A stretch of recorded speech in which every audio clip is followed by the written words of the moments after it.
Carlos Bolsonaro prestou depoimento à Polícia Federal na tarde de hoje, ficou por volta de 40 a 45 minutos por lá e explicou justamente essa postagem que ele fez no X, antigo Twitter. Se a nossa produção tiver, só para ilustrar as pessoas que nos acompanham por imagens. Bom, daqui a pouco a gente vai colocar essa imagem do post, que foi publicado, na verdade, em um outro perfil, um perfil chamado Dama de Ferro, um perfil de sátiras, e com imagens que remetiam à morte do ex-presidente Jair Bolsonaro. Nas legendas, havia a seguinte mensagem, os seguintes dizeres: 0 busca e apreensão, 0 inquérito, 0 perfis bloqueados, 0 reportagem e repúdio, pessoas presas, 2 pontos, 0. E ele repostou essa informação. Vamos girar com os nossos comentaristas. Roberto Mota, no Rio de Janeiro. Mota, seja bem-vindo, ótima noite a você. Carlos Bolsonaro, mais uma vez no noticiário, hein, Mota? Pois é, Daniel. E eu vou sugerir que a gente dê uma olhada para o que está acontecendo num país não tão distante daqui, para entender o que está acontecendo aqui. Boa noite para você, boa noite para os meus colegas de bancada, boa noite para a nossa maravilhosa audiência, para a qual eu vou ler agora um trecho desse livro, A Perseguição a Trump, do Alan Dershowitz. Alan Dershowitz é um advogado americano, democrata, de esquerda, que está defendendo Donald Trump e escreveu um livro sobre a perseguição ao qual Donald Trump está sendo submetido. Eu vou ler aqui um pequeno trecho. Agora que Donald Trump anunciou sua candidatura à reeleição para presidente dos Estados Unidos, o incessante empenho de seus oponentes políticos para incriminá-lo a qualquer custo, a fim de impedi-lo de concorrer, só aumentará.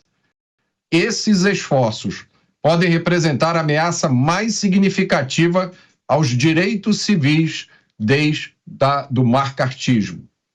Embora o fim possa parecer louvável para muitos, impedi-lo de retomar a presidência, alguns dos meios defendidos e empregados desafiam os próprios fundamentos constitucionais da liberdade americana. O devido processo legal, o direito a um advogado, a liberdade de expressão e o Estado de Direito.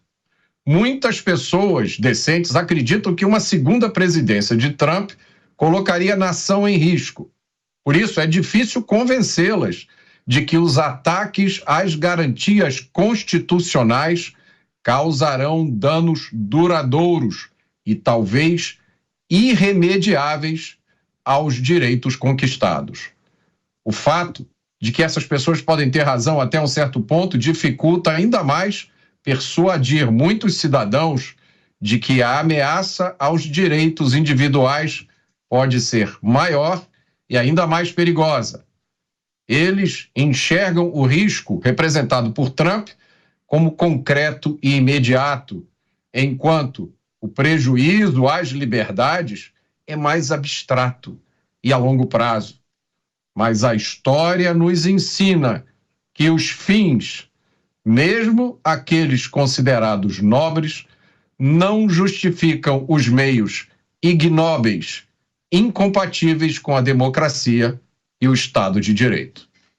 Estamos repercutindo o depoimento de Carlos Bolsonaro, vereador do Rio de Janeiro, filho do ex-presidente Jair Bolsonaro, à Polícia Federal, hoje à tarde. Depoimento que durou por volta de 45 minutos e não foi sobre a operação de ontem que investiga um suposto esquema de espionagem ilegal dentro da BIM. Não, foi sobre uma postagem dele no X, antigo Twitter, no ano passado. Vamos girar com o Cristiano Beraldo. Beraldo, seja bem-vindo. Ótima noite a você. Carlos Bolsonaro estampando as manchetes mais uma vez, só que é um outro assunto, né, Beraldo? Boa noite, Caniato, boa noite, Mota, Zé Maria, boa noite à nossa querida audiência que nos prestigia todas as noites aqui nos Pingos nos Is. Olha, o que a gente está vendo é uma série de ações que tentam colocar Carlos Bolsonaro, e nesse sentido a gente pode assumir que Carlos Bolsonaro representa a família Bolsonaro, representa o bolsonarismo em conjunto com Alexandre Ramagem, Carlos Jordi, por aí vai. Só que quando você vê um vereador, filho de ex-presidente da República, indo à Polícia Federal para prestar um depoimento de 45 minutos, a gente fica até se perguntando qual era o tema ali a ser discutido. Porque 45 minutos, nesse histórico que a gente conhece de depoimentos, convenhamos, é um tempo bastante breve para que alguém fique ali diante de um delegado com muita informação. Afinal de contas, essa investigação ela já acontece faz tempo e, em tese, poderia se questionar bastante coisa, ou deveria se poder questionar bastante coisa. Afinal de contas, quando se vai à Polícia Federal prestar um depoimento, não é coisa corriqueira não, é coisa séria. Mas foi rápido, talvez pela habilidade do depoente, talvez pela habilidade de quem estava tomando o depoimento. Fato concreto é que, do ponto de vista político, esse tipo de ação que não vem acompanhada de um enredo conhecido, que as pessoas possam olhar e falar, não, realmente aqui houve um mal feito, há um motivo que as pessoas compreendem para que as ações estejam acontecendo, propósito claro, um objetivo claro. E como não existe isso, pelo menos até agora a gente não consegue entender exatamente, é tudo muito genérico para a interpretação do público. O gabinete do ódio teve acesso a informações sigilosas, usou a ABIN, mas usou como? Obteve quais informações?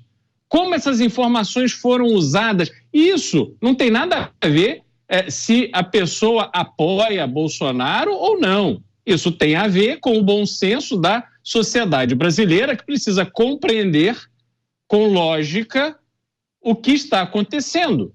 Mas a gente não tem isso até agora. Então, o que eu estou vendo, Caniato, é que esses movimentos, eles acabam por fortalecer essa disputa política e levam o próprio Partido Liberal a reforçar, emitir uma nota sobre isso, reforçar o convite para que Carlos Bolsonaro se filie ao partido, para que assuma a presidência municipal do partido no Rio de Janeiro, reafirmou que vai lançar Alexandre Ramagem candidato a prefeito do Rio, e aí tudo é usado dentro de um contexto político eleitoral. E eu, na minha opinião, não é assim que eu gostaria de ver a ação da Justiça, a ação da Polícia Federal e assim por diante. Eu acho que as coisas acabam muito misturadas e está se dando a oportunidade para que na cabeça nossa, do público, do espectador, do brasileiro, do cidadão brasileiro, isso tudo fique muito misturado e muito esquisito. Certamente, perspectivas para um ano eleitoral, entendendo que a família Bolsonaro é muito forte, sobretudo em algumas praças, e isso, de certa maneira, pode mexer nessa caminhada rumo à eleição de nomes importantes, apoiados ou não por Jair Bolsonaro e outros membros da família. Agora, José Maria Trindade, nós estamos acompanhando, Zé, muitas apurações, investigações que tratam de assuntos distintos e diferentes, mas que estão conectados ao ex-presidente Jair Bolsonaro. O quanto isso pode ser ampliado e pode vir a abarcar os filhos? Isso atingiria demais Jair Bolsonaro quando você acaba também ampliando as investigações para os filhos, né? Sim, isso abala emocionalmente o ex-presidente, ele sempre fala isso. E é o acusado de molestar uma baleia jubarte, né? Um processo muito complexo, muito esquisito esse de molestar uma baleia. Mas, assim, essa investigação não é só do filho do ex-presidente Carlos Bolsonaro. Ela é contra outros, né, que trabalhavam na ABIN, ex-funcionários, inclusive, e o general Heleno, que era ministro-chefe do Gabinete de Segurança Institucional, vai prestar depoimento na semana que vem, na segunda-feira, exatamente sobre esse assunto. A polícia quer saber se ele sabia do uso dessa tecnologia para monitorar onde estavam as pessoas investigadas. Então, é uma investigação muito mais pesada. Sobre aquela publicação do Carlos, zero pedido de busca e apreensão e tal, sobre a facada dele, o próprio ex-presidente Jair Bolsonaro, ele disse que naquele caso lá é esquisito, ele não acredita que o Adélio Bispo tenha sido um lobo solitário e que tenha planejado, financiado e executado aquela facada, que atrapalhou a vida do ex-presidente, atrapalha até hoje ele tem sequelas fortes daquilo, né? Depois de passar por várias cirurgias. Piorou muito a condição de vida dele depois da facada. Adélio está até hoje preso. Se não fosse aquela condição dele de inimputável, ele já estaria nas ruas. Tamanha a fragilidade da nossa legislação penal, um atentado contra uma pessoa, não deixaria uma pessoa tão presa durante tanto tempo. Mas o Adélio é inimputável e ele só sai diante de um laudo de que ele não representa perigo para a sociedade. E representa. Hoje ele fica em devaneios, dizendo que veio aqui para executar fulano, e isso o deixa preso indefinidamente.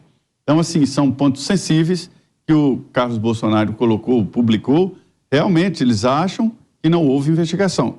Foram abertos 3 inquéritos. Um sobre a autoria, e foi fechado imediatamente, porque não havia dúvida da autoria, que foi do Adélio Bispo. Outro para saber se ele teve ajuda, quem financiou, e por último sobre os advogados. Apareceram advogados famosos, foram de avião para lá, de jatinho, para defender o Adélio, e não houve quebra do sigilo desses advogados para saber quem pagou advogados tão caros para defender o Adélio Bispo, né?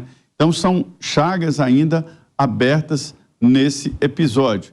E há uma diferença mesmo, o inquérito ficou por isso mesmo e tal, e nesse agora o inquérito é muito maior. Por isso que eu disse, que estão sendo investigados vários ex-funcionários e chegou ao general Heleno, que vai prestar depoimento.